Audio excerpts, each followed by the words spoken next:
بسم اللہ الرحمن الرحیم۔ السلام علیکم 10th class, I hope you will be fine.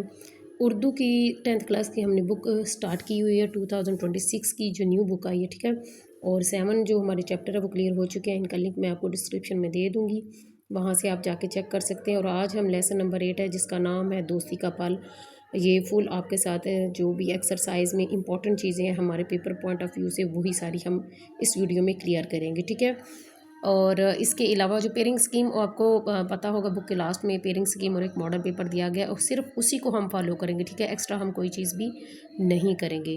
تو سب سے پہلے آپ کے ساتھ میں سبق کا خلاصہ شیئر کروں گی، پہلے اس کو نوٹ کر لیں، پھر اس کے بعد آپ کے ساتھ میں دوسری چیزیں شیئر کروں گی۔ اس سبق کی کہانی ایک جنگل کی کبوتر اور کبوتری کے گرد گھومتی ہے، جو ایک بڑے درخت پر اپنے گھونسلے میں امن و سکون کی زندگی گزار رہے تھے۔ کبوتری کے انڈے ہونے کے بعد اسے فکر لاحق ہو گئی کہ کہیں کوئی شکاری ان کے انڈوں کو نہ لے جائے۔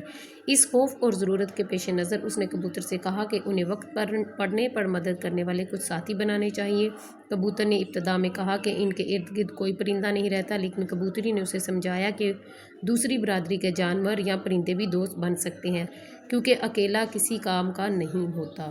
اس بات کے بعد دونوں نے قریب کے علاقے میں غور کیا اور کبوتر کو خیال آیا کہ گدوں کا ایک جوڑا ان کے قریب رہتا ہے۔ کبوتری کی ترغیب پر وہ گدوں کے پاس گیا اور ان سے دوستی کی پیشکش کی۔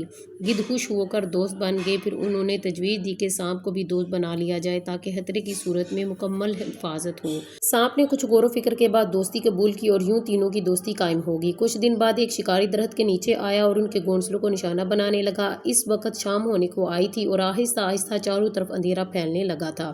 شکاری کے ذہن میں ایک ترکیب آئی کہ اگر میں درخت کے نیچے آگ جلا دوں تو روشنی میں گھونسلہ تراش کرنے میں آسانی ہوگی۔ پھر اس نے لکڑیاں جلا کر آگ کا الاؤ روشن کر دیا۔ کبوتری اور کبوتر نے خود اپنی کوشش سے آگ بجھانے کی حکمت عملی اپنائی، لیکن جب آگ زیادہ ہوگی تو انہوں نے اپنے دوست گدو کی مدد طلب کی۔ گدو نے اپنے بڑے پروں میں پانی لا کر آگ بجھانے کی کوشش کی اور شکاری کی کوشش کو ناکام کر دیا۔ پھر کبوتری کی رائے پر سانپ کی مدد بھی طلب کی گئی اور سانپ نے شکاری کو دیکھ کر خوف زدہ کر دیا۔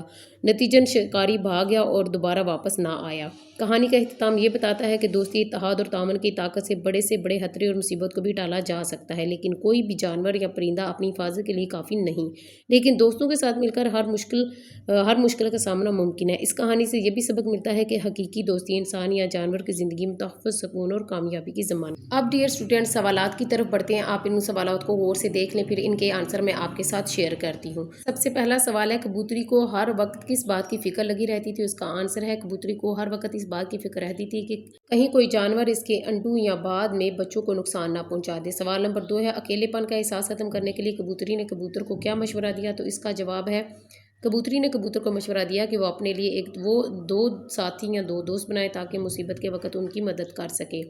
سوال نمبر 3 ہے، گدھ، سانپ اور کبوتروں کے درمیان دوستی کس بنا پر ہوئی؟ تو اس کا جواب ہے، گدھ، سانپ اور کبوتروں کے درمیان دوستی اس بنا پر ہوئی کہ سب ایک دوسرے کی مدد کرنے اور ہر مشکل وقت میں ساتھ دینے کا وعدہ کیا۔ اس کے بعد اگلا سوال ہے، کبوتری کس بات پر مطمئن ہوئی؟ تو اس کا جواب ہے، کبوتری اس بات پر مطمئن تھی کہ وہ اب اکیلے نہیں رہے، بلکہ ان کے دوست موجود ہیں جو ضرورت کے وقت ان کی مدد کر سکتے ہیں۔ سوال نمبر 5 ہے، شکاری نے درخت پر چڑھنے کے لیے کیا تدابیر اختیار کی؟ تو اس کا جواب ہے، شکاری نے درخت کے نیچے آگ جلائی تاکہ روشنی میں درخت پر چڑھ کر گھونسلے تک آسانی سے پہنچ سکے۔ سوال نمبر 6 ہے، کبوتر اور اس کے دوستوں نے کس طرح شکاری کا منصوبہ ہاک میں ملایا؟ تو اس کا جواب ہے، کبوتر اور اس کے دوستوں نے پہلے آگ بجھا کر شکاری کو روکا اور آخر میں سانپ نے درخت کے تنے سے لپٹ کر شکاری کو ڈرایا، جس سے وہ اپنا سامان چھوڑ کر بھاگ گیا۔ اس کے بعد ایکسرسائز میں سوال نمبر 2 ہے، درست جوابات کی نشاندہی کریں۔ MCQs نمبر 1 ہے، کبوتری کی بات سن کر کبوتر پڑ گیا، تو اس کا آنسر ہے سوچ میں۔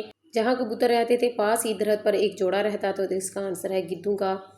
ہمسائے تو ماں جائے ہوتے ہیں، قواعد کی روح سے یہ جملہ ہے، تو اس کا آنسر ہوگا کہاوت۔ سبق، دوستی کا پھل کا ماحظ ہے، تو اس کا آنسر ہوگا پنجابی لوک داستانیں۔ گھونسلہ دے کر شکاری نے اندازہ لگایا، تو اس کا آنسر ہوگا یوں ہی۔ آگ بجھانے کے لیے کبوتر اڑے اور پانی بھر لائے، تو اس کا جواب ہوگا اپنے پروں میں۔ 10th کلاس آج کی جو ایکسرسائز ہے یہ یہاں تک ہی ہے۔ اس میں کوئی ایسا پیراگراف نہیں جس کی تشریح کی جائے یا کوئی حد کشیدہ الفاظ دیے ہوں، اس میں یہ والا پیراگراف نہیں ہے۔ یہاں تک ہی آج کا لیسن تھا۔ اگر آپ کو ویڈیو پسند آئی ہو تو پلیز اپنے دوستوں کے ساتھ ضرور شیئر کیجیے تاکہ ان کو بھی اس کا فائدہ ہو۔ اس آخری بات کے ساتھ آپ سے اجازت چاہوں گی، پلیز کمنٹ ضرور کیا کریں، کیونکہ کمنٹس ہی ہماری محنت کا صلہ ہے۔ تو ملتے ہیں نیکسٹ ویڈیو میں، تب تک کے لیے اللہ حافظ۔